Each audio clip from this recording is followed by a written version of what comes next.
Bonjour Philippe Germain. Bonjour. Le plan territorial de sécurité et de prévention de la délinquance, 4 grandes orientations, 138 actions, avec autant de mesures. On attend de ce plan qu'il soit efficace. Monsieur le Président du gouvernement, comment vous pouvez nous garantir ce matin que c'est le plan qui va sinon tout changer, au moins tout bousculer? D'abord, il faut rappeler aux Calédoniens le partage des compétences. Ils le savent, mais il faut le dire. L'État a le rôle du maintien de l'ordre en Nouvelle-Calédonie, et nous, les collectivités calédoniennes, et en particulier la Nouvelle-Calédonie, c'est la prévention pour faire en sorte que justement la Nouvelle-Calédonie ait de moins en moins de délinquants et donc d'actes de délinquance. Donc c'est un plan sur le long terme, il ne faut pas mentir aux Calédoniens, ce n'est pas une baguette magique qui va permettre de retirer tous les délinquants du pays du jour au lendemain. Par contre, c'est un plan qui doit s'attaquer aux causes. Si vous regardez toutes les statistiques, vous apercevrez que tous les tués sur la route sont liés à l'alcool ou au cannabis. Toutes les violences intrafamiliales sur les femmes ou les enfants sont liées à l'alcool en Nouvelle-Calédonie. Si vous prenez les cambriolages, c'est fait majoritairement par des gens alcoolisés pour cambrioler de l'alcool. Alors donc, comment intervenir justement? Comment intervenir sur l'alcool, changer les mentalités? Je crois que c'est ça aussi l'un des objectifs du plan. Donc voilà, il faut changer les mentalités, il faut changer le regard des Calédoniens sur l'alcool. On est trop tolérant, les parents, la société est beaucoup trop tolérante. Les jeunes consomment très tôt de l'alcool, ils se saoulent trop tôt. On accepte généralement, et on le voit sur les baies, que les jeunes puissent s'alcooliser, mais également conduire. On accepte de ne pas respecter le code de la route. Comment expliquez-vous qu'en Nouvelle-Calédonie, il y a encore des morts parce qu'on refuse de porter la ceinture de sécurité ou parce qu'on conduit sous l'emprise de l'alcool, alors que c'est interdit? Donc il faut aussi qu'on se mette à respecter 2-3 de nos règles élémentaires. C'est un travail de longue haleine, c'est ambitieux le travail dans lequel vous vous engagez. Mais il faut travailler la jeunesse. Alors bien sûr, nous allons avoir des grandes campagnes de communication classique à travers les médias, mais également à travers les réseaux sociaux, avec un site jeunesse.nc qui sera dédié à la jeunesse, qui sera un site où la jeunesse parlera à la jeunesse, pour d'abord condamner les actes de délinquance, les consommations addictives, et valoriser la jeunesse qui réussit, pour essayer de changer cette mentalité.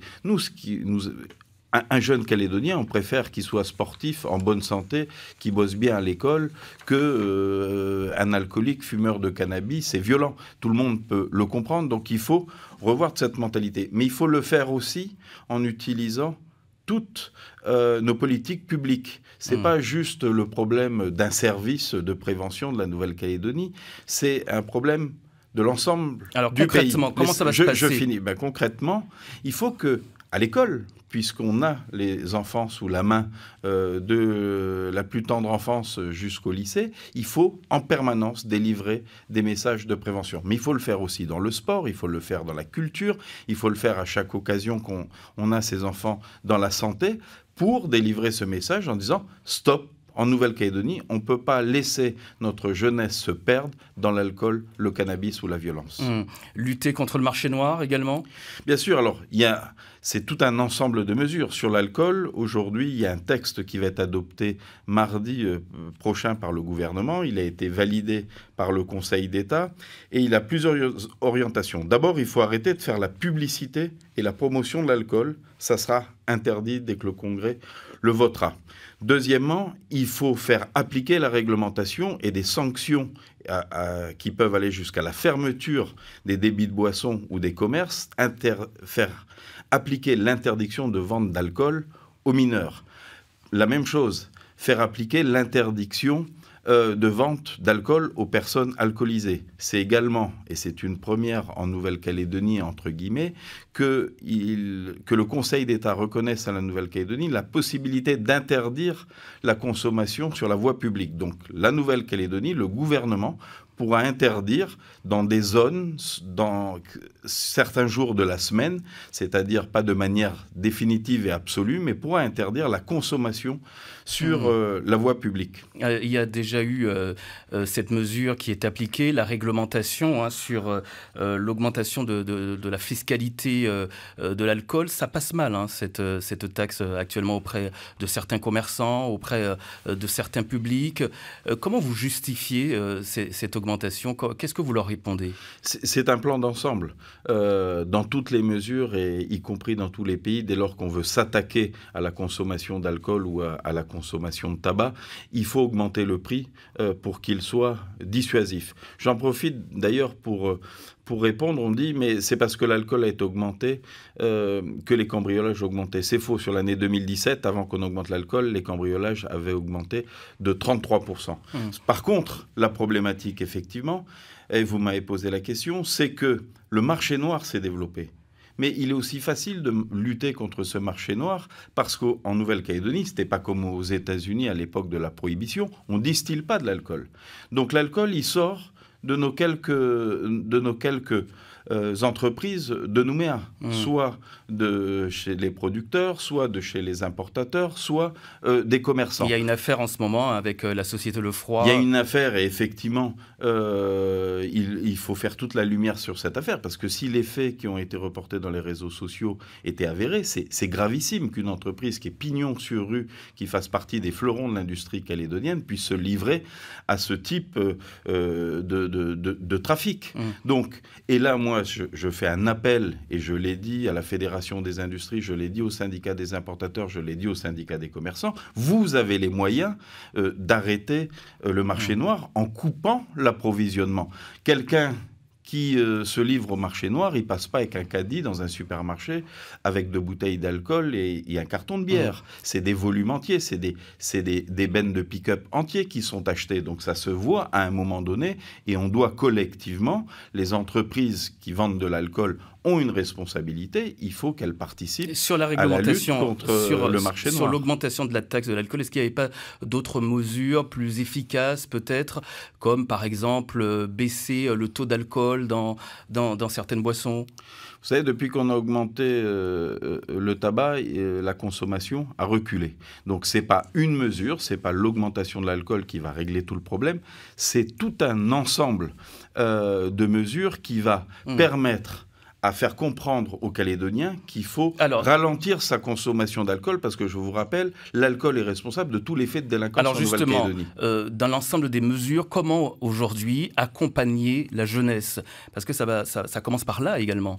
Il y a tout un tas de dispositifs, il y a énormément d'actions qui sont menées par les communes, par les associations, par la Nouvelle-Calédonie, par les provinces. Il y a un sujet important, c'est qu'en Nouvelle-Calédonie, on a trop de jeunes qui sortent de l'école sans formation, ni qualification, ni emploi. Il y en a 1800 par an au total. 400 avant l'âge de 16 ans. 600 dès l'âge de 16 ans. Et 800 encore qui sortent à 18 ans du système scolaire, là encore sans formation ni qualification.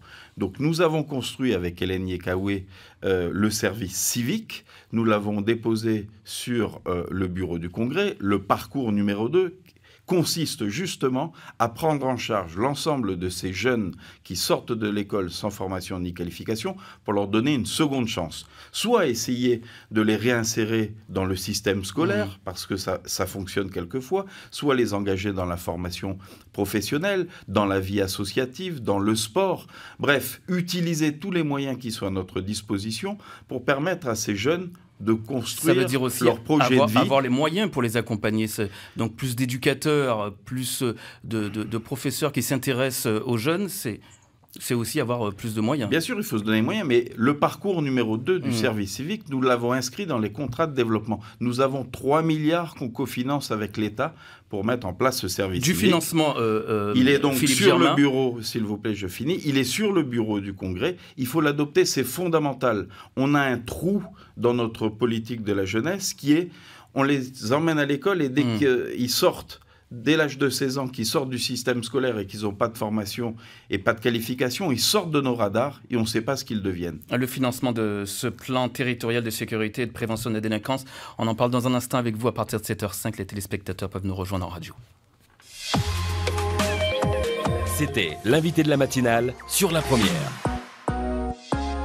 Oui, quelques messages publicitaires, un nouveau point sur l'actualité avec Charlotte Mestre, la route avec Philippe, la météo et puis le retour de notre invité Philippe Germain, le président du gouvernement de la Nouvelle-Calédonie et vos questions. 5-8, nous vous attendons. Thierry Belmont. On va s'intéresser à la délinquance routière, Philippe Germain. Qu'est-ce qui est mis en place pour lutter contre ce phénomène préoccupant en Nouvelle-Calédonie?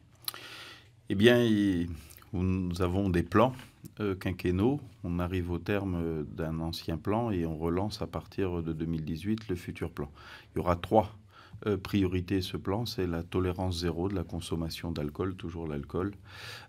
C'est la vitesse, bien entendu. Et surtout, même en position numéro 2, c'est le port de la ceinture en Nouvelle-Calédonie. Voilà les 3 principales causes des accidents, des blessés et surtout des décès en Nouvelle-Calédonie. Et ce que je dis, il n'appartient qu'à nous, les Calédoniens, de régler ce problème-là.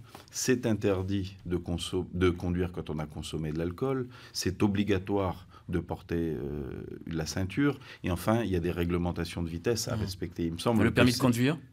Et le permis de conduire ? Le permis de conduire, nous avons tout un tas de mesures pour aider justement les jeunes pour obtenir un emploi qui n'ont pas les moyens à passer le permis de conduire. Bien sûr, il faut que les Calédoniens aient le permis de conduire avant de prendre leur véhicule.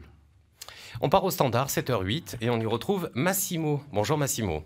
Oui, bonjour Monsieur Germain. Je voudrais vous poser une question parce qu'on parle de prévention. De permis de conduire et tout ça, mais vous ne pensez pas que c'est un petit peu de l'assistanat pour nos jeunes? On ne touche pas les parents, on parle toujours de prévention dans les écoles par les jeunes, mais on ne parle jamais des parents, de la responsabilité qu'on a, nous parents. Je suis père de 2 enfants et je pense que la santé de mes enfants c'est primordial. Pourquoi on ne toucherait pas au porte-monnaie des parents quand il y a des jeunes qui font des dégâts dus à l'abus d'alcool, parce que ça pourra quand même faire un effet au niveau des familles, que dire toujours on offre le permis de conduire, on fait ci, on fait ça. On va écouter la réponse du président du gouvernement, si vous voulez bien. Merci Massimo, merci pour votre intervention. Philippe Germain. Votre auditeur a tout à fait raison. La première responsabilité, c'est celle des parents. C'est pour ça que je dis qu'il faut faire changer le regard de la société, il faut faire changer les mentalités. C'est-à-dire, effectivement, je viens d'en parler, si on ne porte pas la ceinture, c'est une question de mentalité. Si on accepte que nos enfants conduisent alors qu'ils ont consommé de l'alcool, c'est bien de la responsabilité des parents. Alors après, comment responsabiliser ou forcer les parents? C'est d'abord faire changer la société. Les parents seuls, dans leur coin, ne peuvent pas faire tout changer. Il faut que la mentalité change. Il ne faut pas non plus stigmatiser certains parents plus que d'autres. Vous savez, 90% des délinquants qui sont au camp Est, ils sont issus d'une famille monoparentale, dans un milieu où le père battait la mère, dans un milieu alcoolisé. Donc, ce n'est pas la famille au sens que on le souhaite ou qu'on l'imagine, une famille équilibrée. On est souvent dans une famille qui est un cas social en difficulté.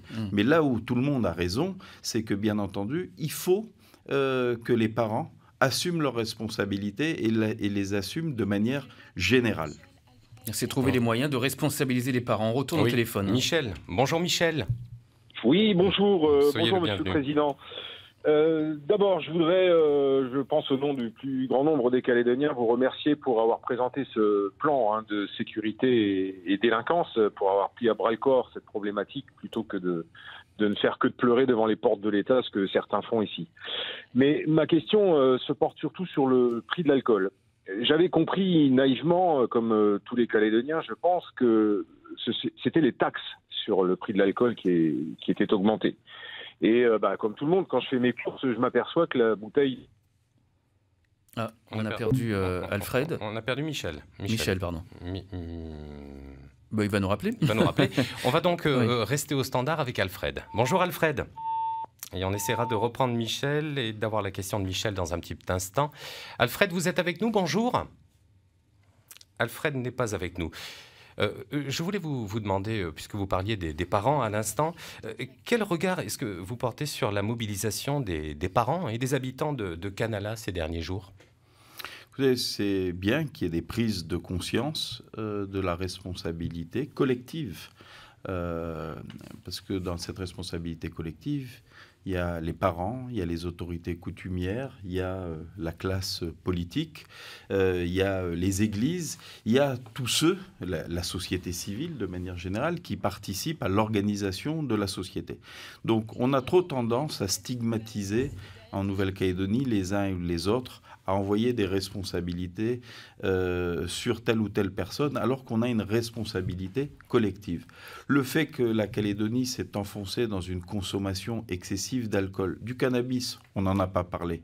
Mais aujourd'hui, il y a trop de personnes en Nouvelle-Calédonie, y compris des parents, qui considèrent que le cannabis est inoffensif et qu'il n'y a aucun risque à laisser les enfants fumer le cannabis. Or, quand on sait qu'entre 12 et 20 ans, c'est-à-dire pendant toute la période de formation du cerveau, le risque, c'est la schizophrénie qu'on ne peut pas soigner, eh bien, on voit bien qu'en Nouvelle-Calédonie, on n'est pas suffisamment conscient des risques par rapport à nos conduites addictives. Allez, je vous propose de retrouver au téléphone nos auditeurs. Tout à fait, avec Ernest. Bonjour Ernest. Oui, bonjour. Soyez le bienvenu. On écoute votre question, votre commentaire. Oui, c'était juste une petite question pour Philippe Germain, parce que hier, à la télé, hier au journal, il parlait de l'alcool, tout ce qui est délinquance, c'est l'alcool, accident, l'alcool. Et moi, c'est juste pour une petite question. Est-ce qu'on ne peut pas fermer l'alcool dans le territoire ? Merci Ernest. Philippe Germain, est-ce qu'on ne peut pas interdire l'alcool en Nouvelle-Calédonie ? Alors, ça serait une mesure vraiment radicale et absolue. Je pense ce qui se fait à l'île des Pins d'une certaine manière. C'est ce qui peut être fait dans certaines zones et dans certaines conditions. Ce qui est certain, c'est qu'il faut lutter contre cette consommation. Et avant d'en arriver à ces extrêmes, je pense qu'il y a des politiques intermédiaires, c'est ce qu'on dit, responsabiliser, rendre conscient l'ensemble des Calédoniens des risques attachés à cette consommation excessive d'alcool et bien sûr mettre un certain nombre de mesures de prévention, mais aussi de sanctions pour la consommation excessive d'alcool. Et je pense, il faudra une décennie, ça ne va pas se faire en quelques semaines, il faudra une décennie pour qu'on change notre regard sur la consommation d'alcool. On fait un nouveau crochet par le standard avec Jacqueline. Bonjour Jacqueline. Oui, bonjour. Une question toujours par rapport à l'alcool, parce que vous le disiez si bien, en fait, de l'alcool découlent toutes les délinquances qu'on a actuellement sur le territoire et qui ne sont pas négligeables, ces délinquances, parce que par rapport à la métropole, c'est sûr qu'on les dépasse largement. Donc, au niveau de l'alcool, n'est-ce pas possible, par exemple, d'augmenter largement le prix de l'alcool, si on ne peut pas interdire, augmenter dans le sens où, je ne sais pas, peut-être la canette de bière à 500 francs. Parce que je veux dire, à partir du moment où on augmente radicalement, peut-être qu'au niveau de tout ce qui concerne le marché noir, ça n'existerait plus. Merci, en tout cas, il n'y aurait plus lieu d'être. Merci Jacqueline pour votre commentaire. Philippe Germain. Il est certain que le prix de l'alcool fait partie d'un dispositif de dissuasion.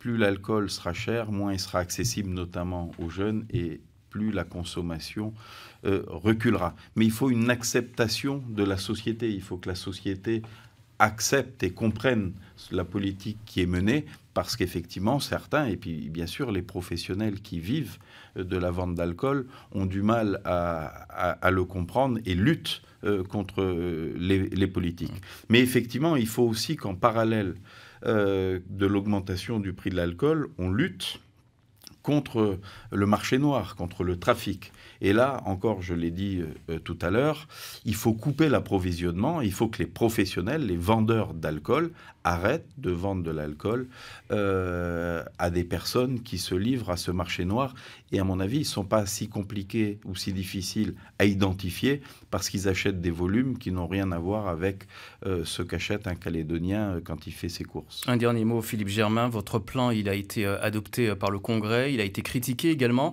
par les Républicains calédoniens, notamment, qui évoquent une litanie de mesurettes, un plan médiocre, inadapté. Vous répondez quoi ?